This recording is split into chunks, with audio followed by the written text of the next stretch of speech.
The air in the law firm's conference room felt thick enough to chew. Sunlight streamed through tall windows, catching on the polished mahogany table and making everything look a little too bright, a little too formal for what was about to happen. I stood near the far end of the room in my army dress uniform, hands clasped behind my back out of habit. The ribbons on my chest and the shine on my shoes weren't there to show off.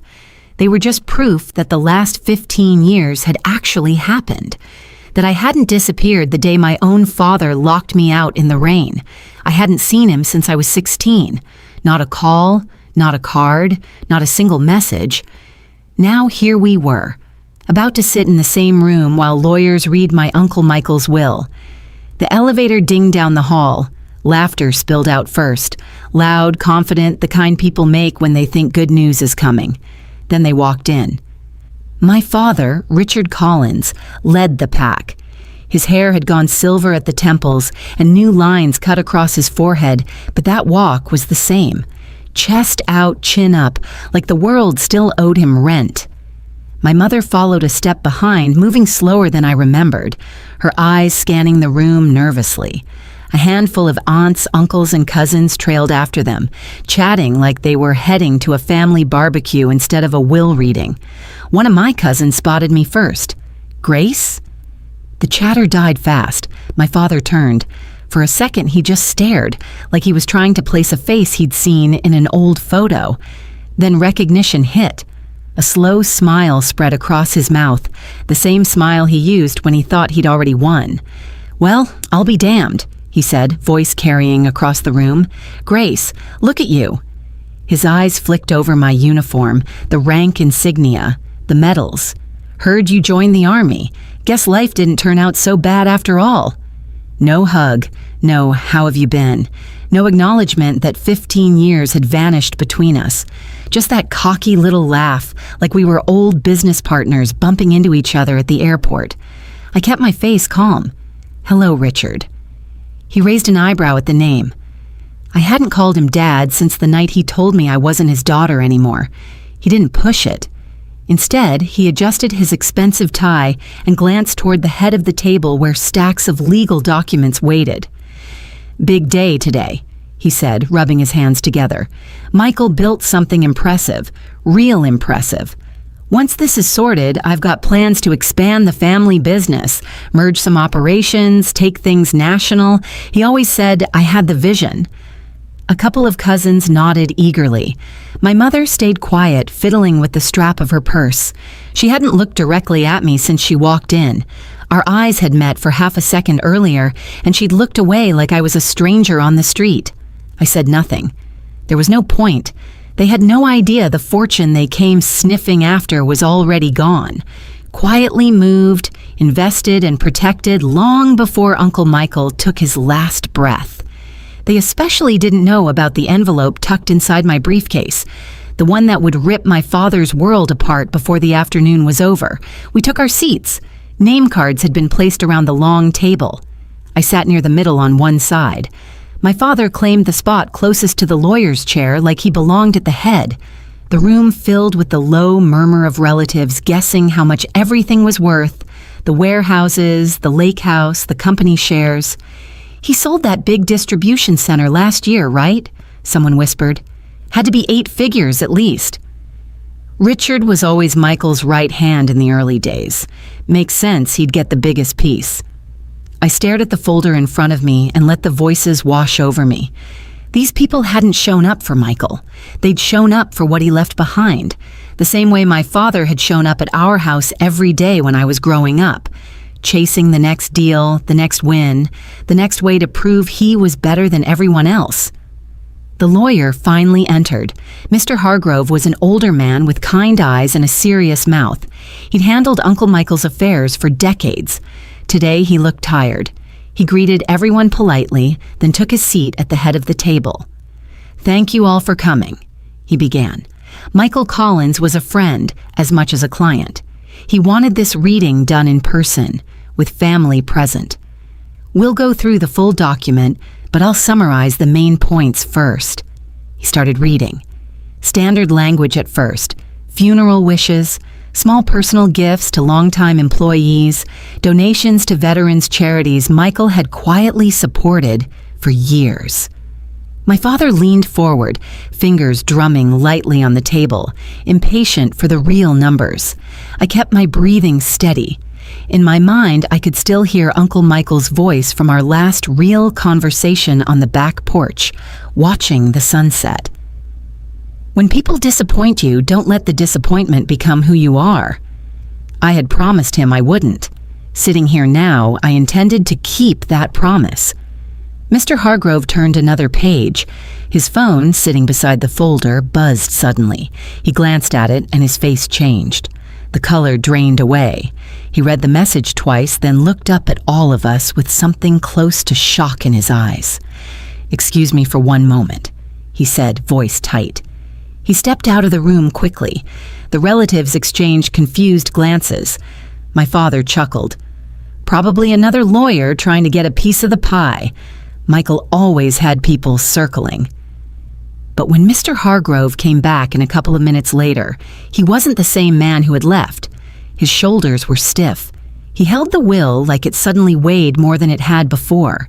He cleared his throat and looked straight at me for a long second before speaking again. "There appears to be an additional instruction," he said carefully. "Michael added a final codicil several months ago. It changes certain distributions significantly." You could have heard a pin drop. My father's smile froze. I felt something tight in my chest, loosen just a little. Uncle Michael had always been 2 steps ahead. Mr. Hargrove continued reading, but I barely heard the next few lines.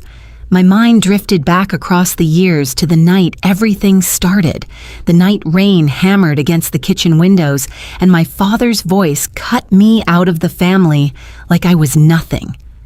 The night Uncle Michael showed up in his old black pickup and changed the whole direction of my life. That memory still played like a movie I couldn't pause.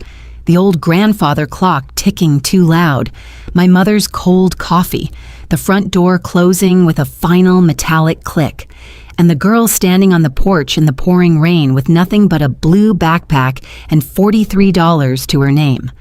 That was where my real story began. That memory pulled me under like it always did, 15 years ago, but it still felt like yesterday. Rain pounded the kitchen window so hard it sounded like gravel hitting glass.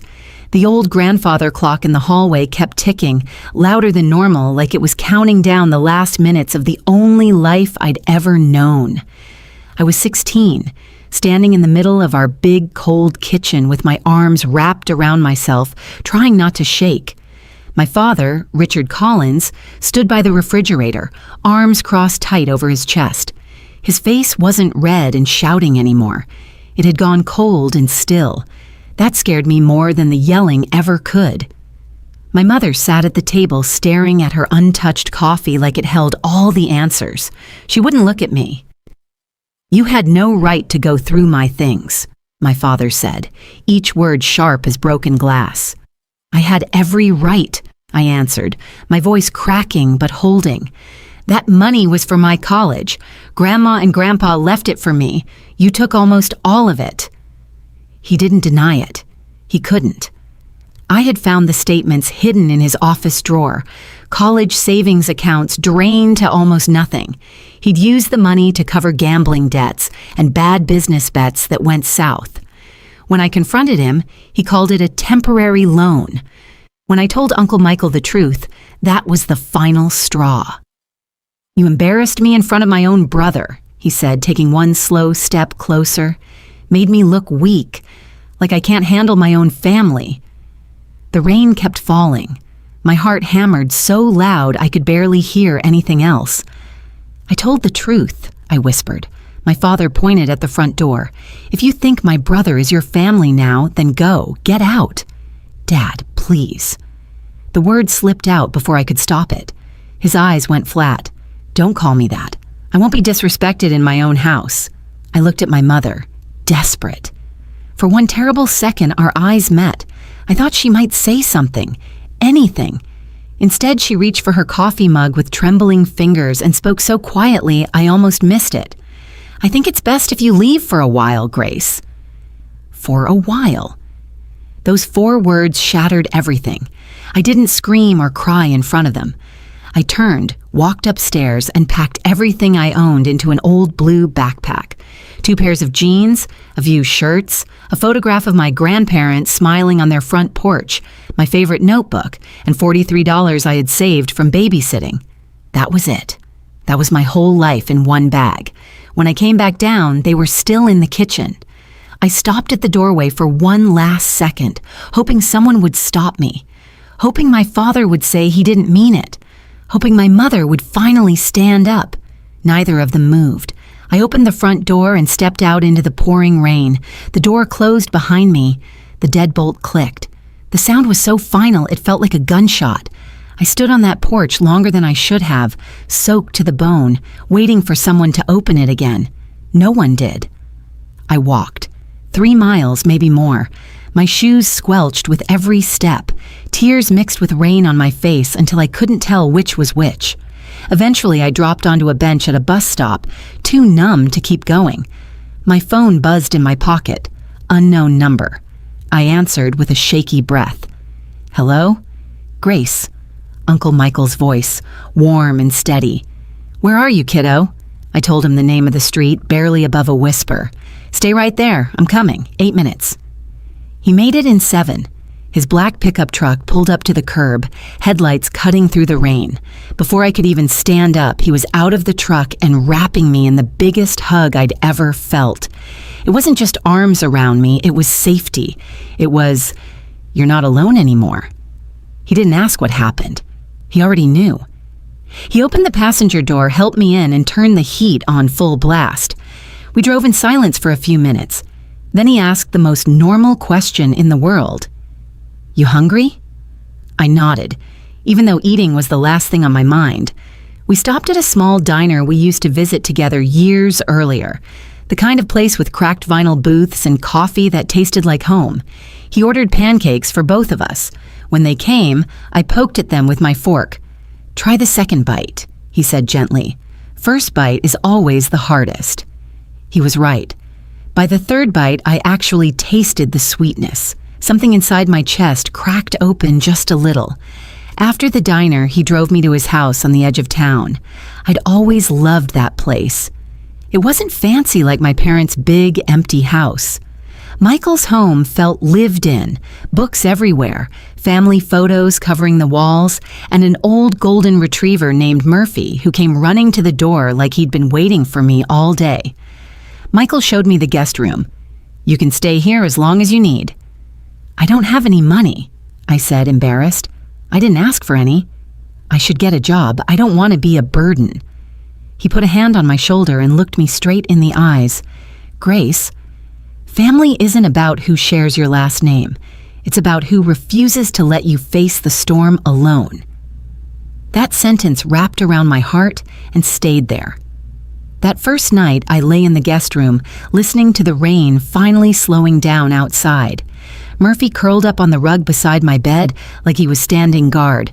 For the first time in hours, I let myself cry properly.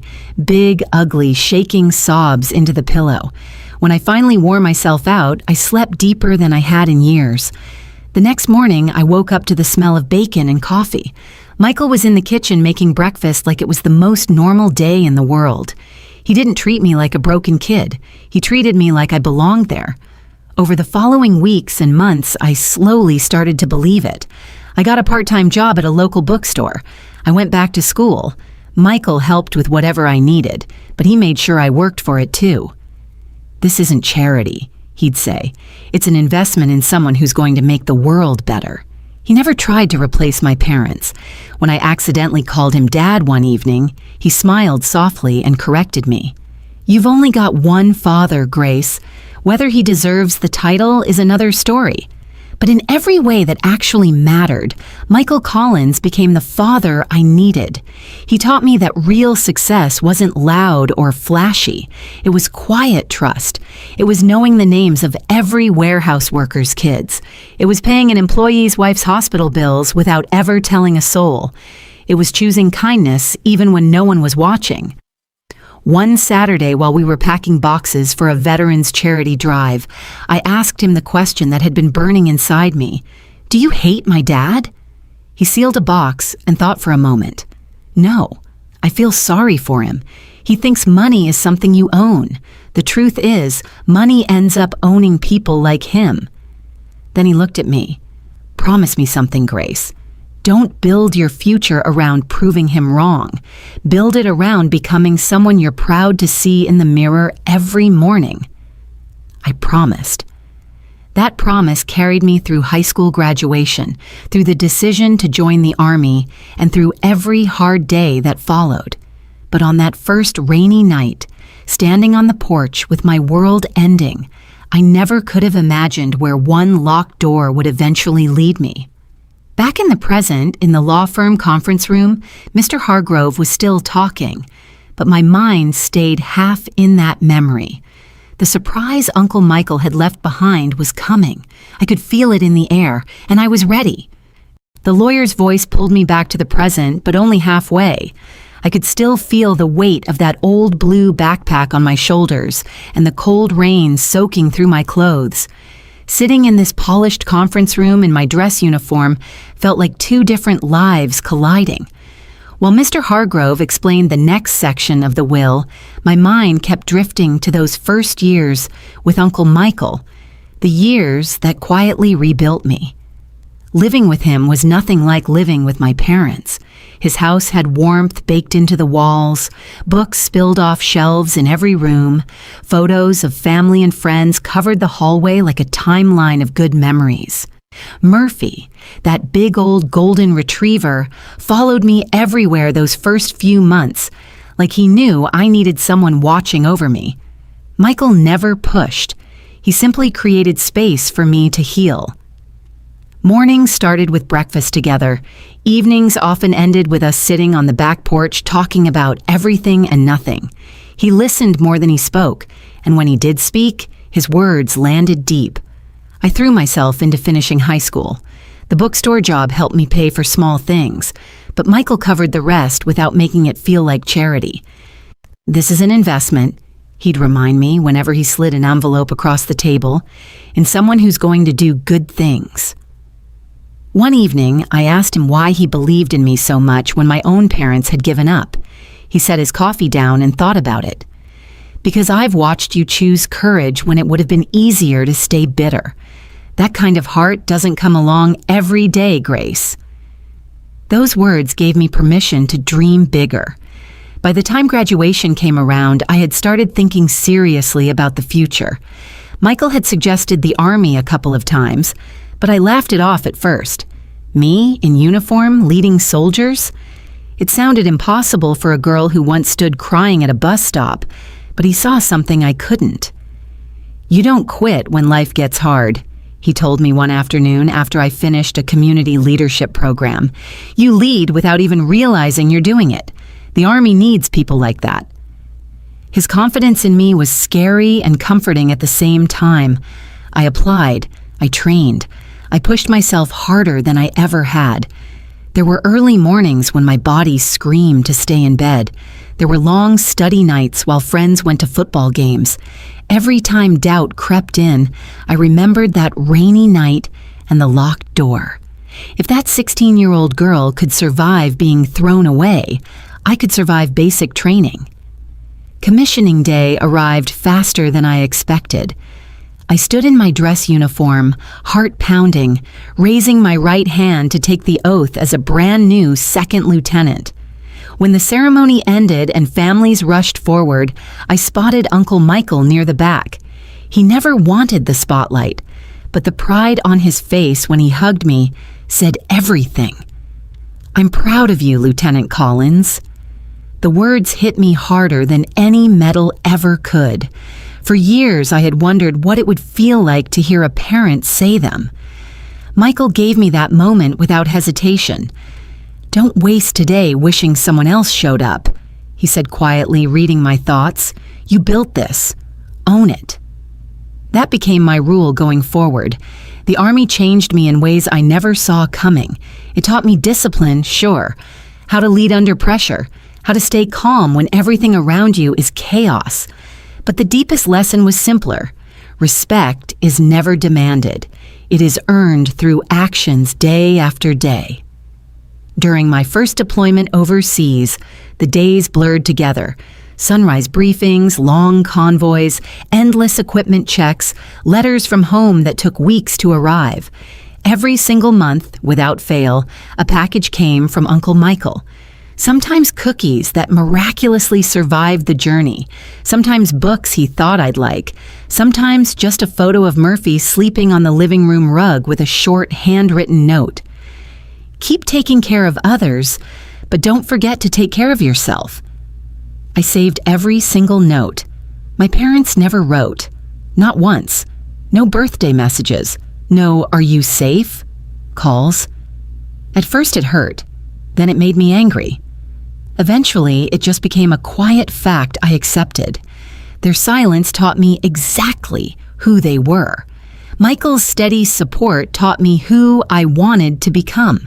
Every time I came home on leave, we made time for the little things that mattered. We'd drive out to the quiet lake, cast fishing lines we didn't really care about catching, and talk for hours. One autumn afternoon, with orange leaves floating on the water, I asked the question I'd been carrying for years. Have Mom and Dad ever asked about me? Michael reeled in his line slowly. Once. My heart jumped. What did they ask? He looked at me gently. They wanted to know if you'd inherited any part of my company. Not, is she safe? Not, how is she doing? Just money. The answer settled over me like a heavy blanket. Not anger anymore. Not even sadness. Just acceptance. They measure life by what people own, Michael said. You're measuring it by who you're becoming. That's the difference. By the time I turned 30, Michael's logistics company had grown into one of the most respected in the region. He still refused most interviews. He preferred talking to the warehouse workers over reporters. Headlines fade, he liked to say. Character doesn't. Life felt steadier than it ever had. I had rank, responsibility, and a sense of purpose. The scared girl on the porch was gone.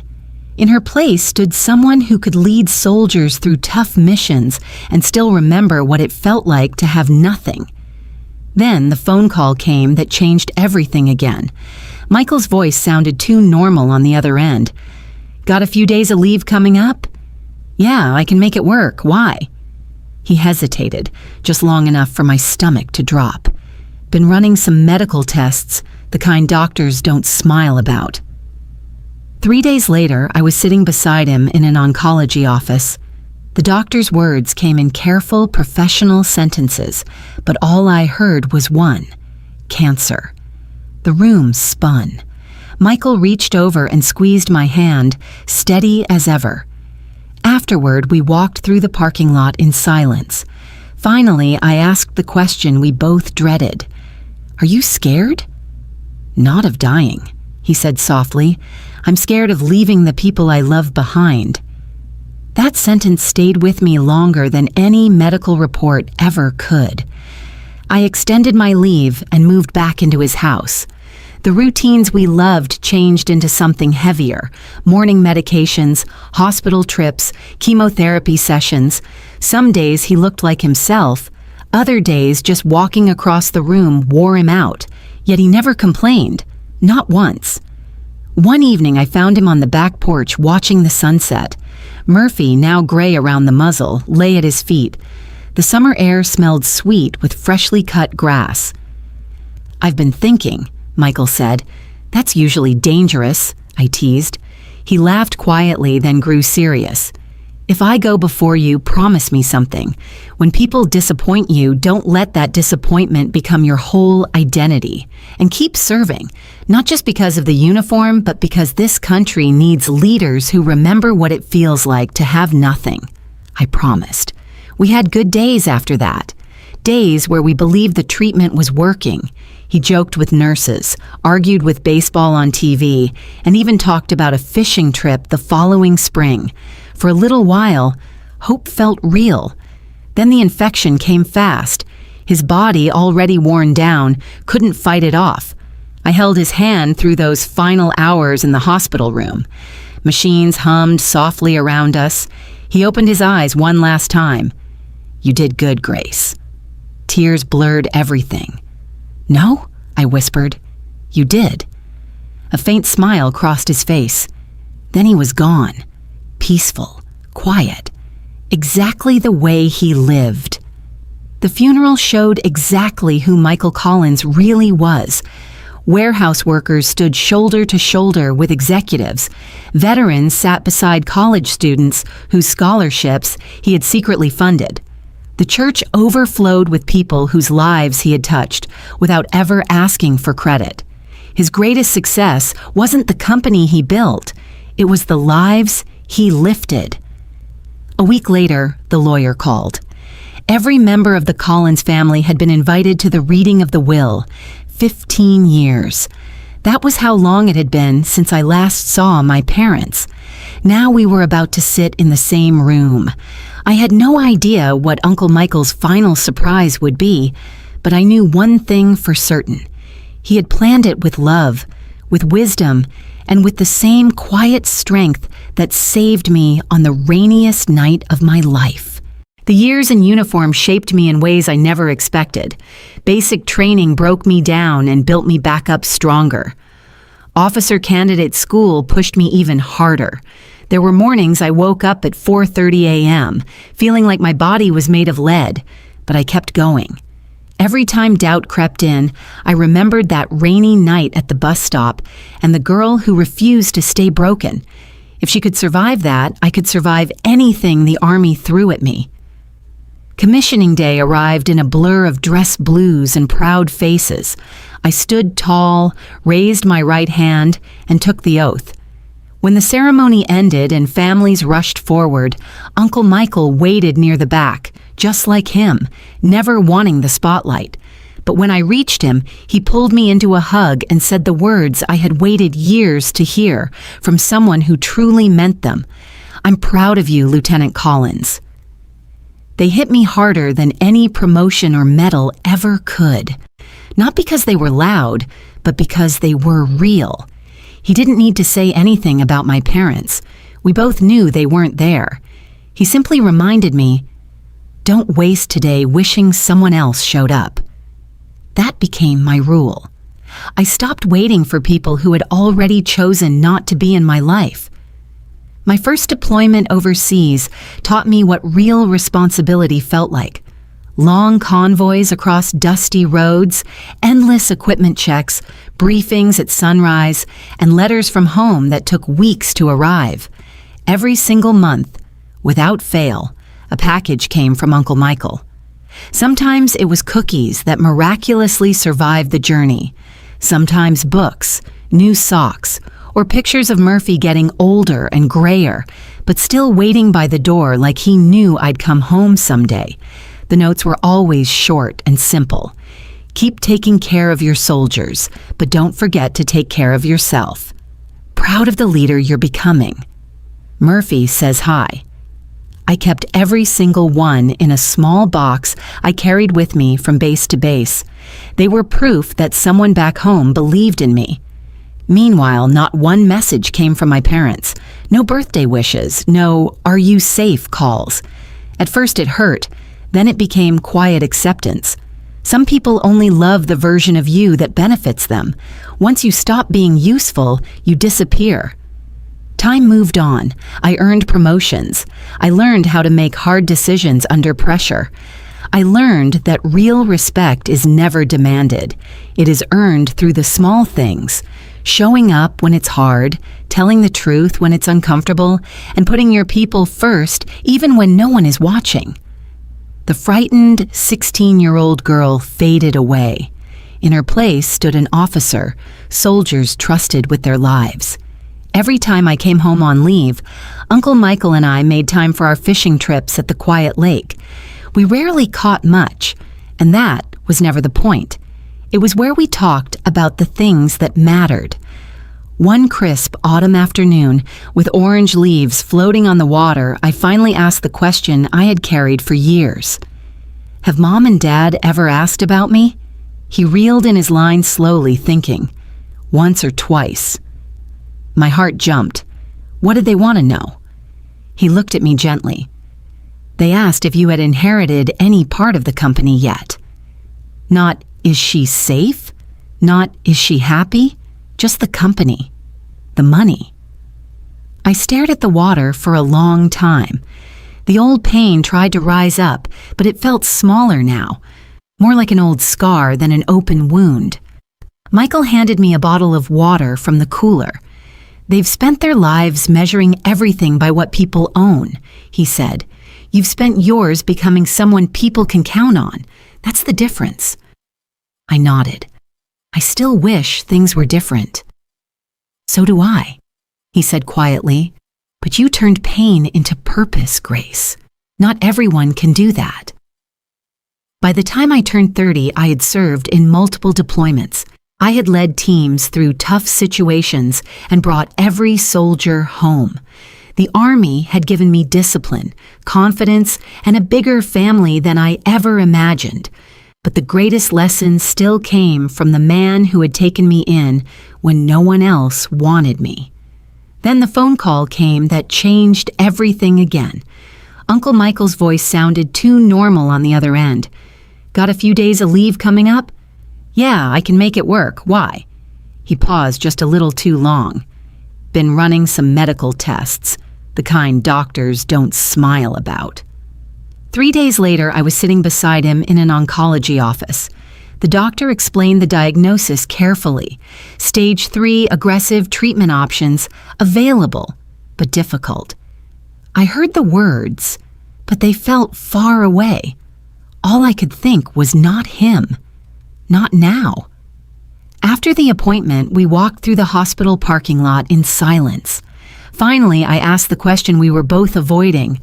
Are you scared? He gave me that familiar, gentle smile. Not of dying. I'm scared of leaving the people I love behind without making sure they're okay. That sentence stayed with me for months.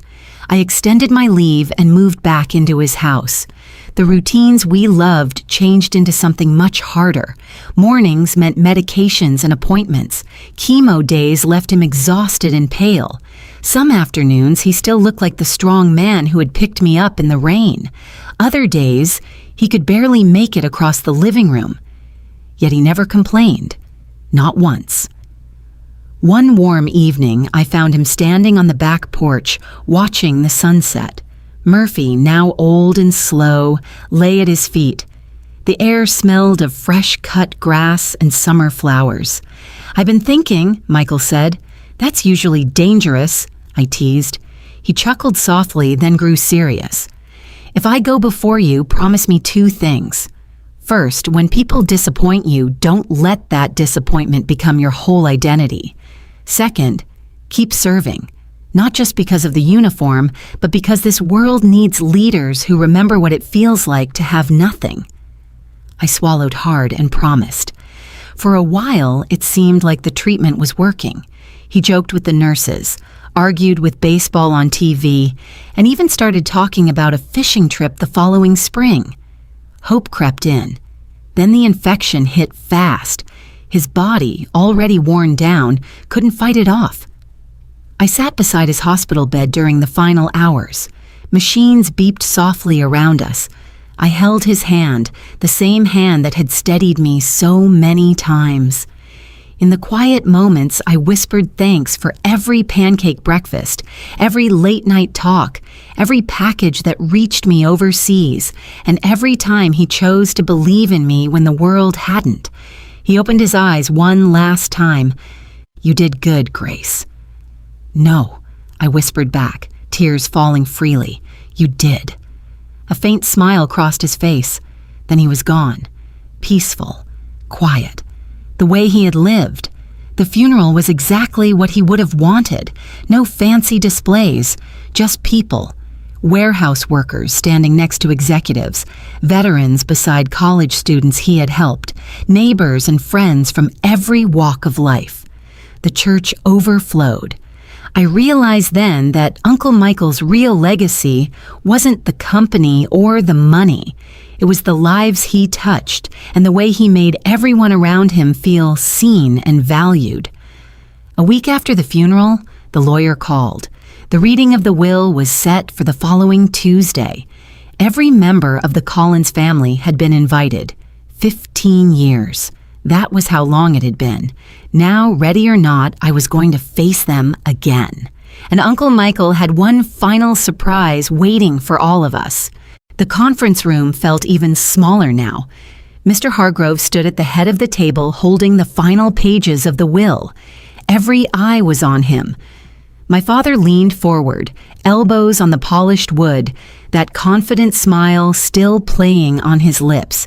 He looked like a man who had already counted the money in his head and spent half of it. Michael left very specific instructions, the lawyer said. His voice had that careful, measured tone people use when they're about to drop something heavy. Most of the estate has already been placed into trusts and charitable foundations he established over the last few years. The company itself will transition to a board of longtime employees and veterans he mentored.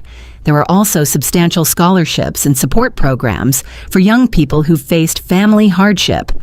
Murmurs rippled around the table. My father's smile faltered. What about the family? Surely he left something for blood relatives. Mr. Hargrove continued reading. Small personal items went to various cousins and employees. Tools, fishing rods, books Michael had loved. My mother received a quiet sum for medical needs. A few relatives got enough to be polite, but the big pieces, the warehouses, the lake house, the majority of the wealth, none of it was going where my father expected. Then Mr. Hargrove looked directly at me. Major Grace Collins receives the remainder of the estate, including the family lake house, personal effects, and full control of the remaining liquid assets. Michael also left this letter to be read aloud. He opened a sealed envelope and began reading Michael's own words. Grace, if you're hearing this, I've gone fishing without you.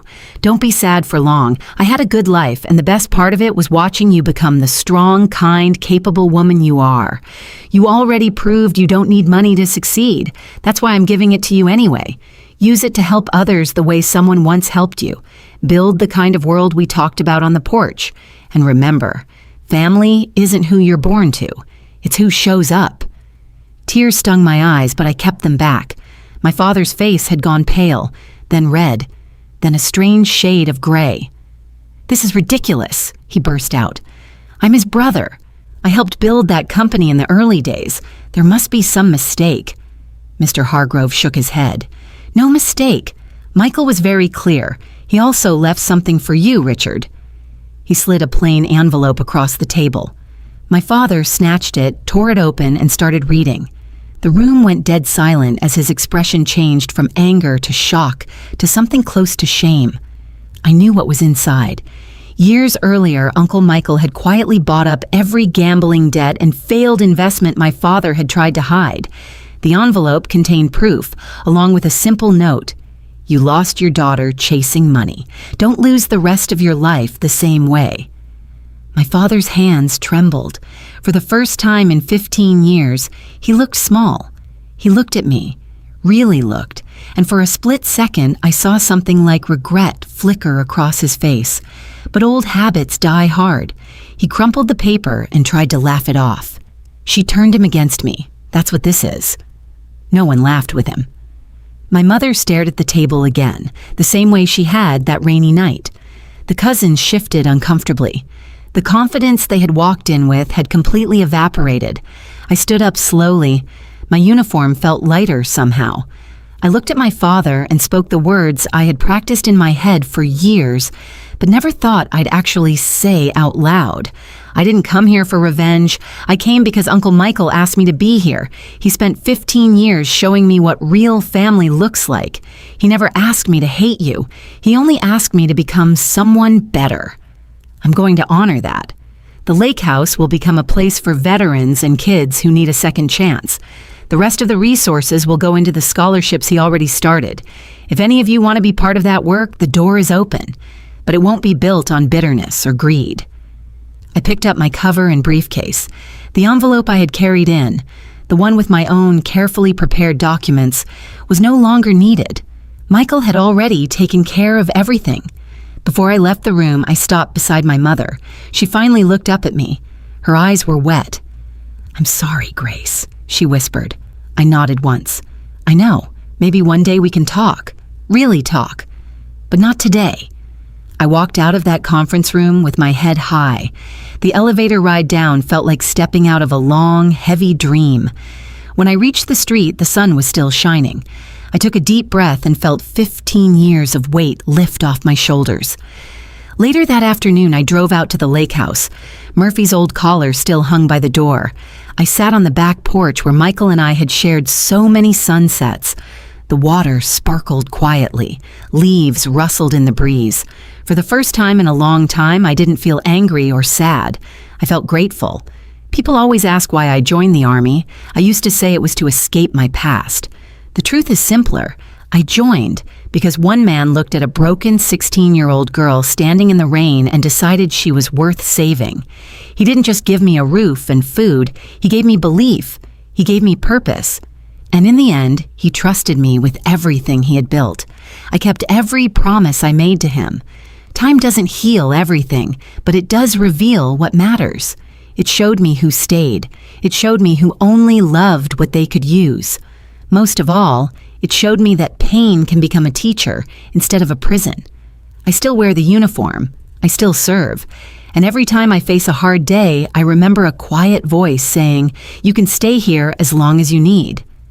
I remember pancakes at a small diner and a golden retriever waiting by the door. I remember what real family feels like. Uncle Michael didn't just leave me money or property. He left me the strength to keep moving forward. He left me the courage to build something good out of everything I had lost. And as the sun began to set over the lake that evening, painting the water gold and orange, I smiled through happy tears and whispered the words I wished I could say to him one more time. Thank you for refusing to let me face the storm alone. The girl who once stood on a rainy porch with nothing had finally come home.